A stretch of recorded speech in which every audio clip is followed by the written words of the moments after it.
మాధవి గారు కొన్ని విషయాలు అడిగారు. ఒకటి, ఏజ్ రిలాక్సేషన్ చేస్తే బాగుంటుందని కోరారు అధ్యక్ష. ఇది ఆల్రెడీ ఫైల్ సర్క్యులేషన్ లో ఉంది, గౌరవ ముఖ్యమంత్రి గారి దగ్గర ఉంది. ఆ ఫైల్ సర్క్యులేట్ అయినా తిరిగి వచ్చిన తర్వాత ఎంత ఏజ్ రిలాక్సేషన్ చేశామనే దానికి నేను సమాధానం చెప్పగలుగుతా అధ్యక్ష. అదే విధంగా అధ్యక్ష, పల్లా శ్రీనివాస్ గారు కూడా ఎప్పటికలా ఈ డిఎస్సి ప్రక్రియ పూర్తి చేస్తానని కోరారు. కొన్ని విషయాలు లీగల్ గా వెళ్ళాము. నేను అనుకుంటాం నెక్స్ట్ అకాడమిక్ ఇయర్ ప్రారంభమైన ఒక నెల అటు ఇటుగా డిఎస్సి పూర్తి చేయాలనే లక్ష్యంగా మేమందరం పనిచేస్తున్నాం అధ్యక్ష. ప్రధానంగా నేను ఇక్కడ చెప్పదలుచుకున్నాను అంటే 1994 నుంచి డిఎస్సి పైన పడిన కేసులని వివరాలు మేము తెప్పించుకుని ఎందుకు పడింది, దానివల్ల ఎందుకు డిఎస్సి లేట్ అయింది, అది జరగకుండా పకడ్బందీగా జియో ఇవ్వాలి, నోటిఫికేషన్ ఇవ్వాలనే లక్ష్యంతో మేము పనిచేస్తున్నాం. ఎందుకంటే లక్ష కళలతో మన ప్రభుత్వం పైన నిరుద్యోగ యువకులు ఆశలు పెట్టుకున్నారు.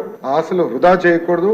చిత్తశుద్ధితో డిఎస్సి నిర్వహించి ఉపాధ్యాయులు మనకి అవసరం ఉంది అధ్యక్ష. అందుకే పకడ్బందీగా ఈ కార్యక్రమం పూర్తి చేస్తాం.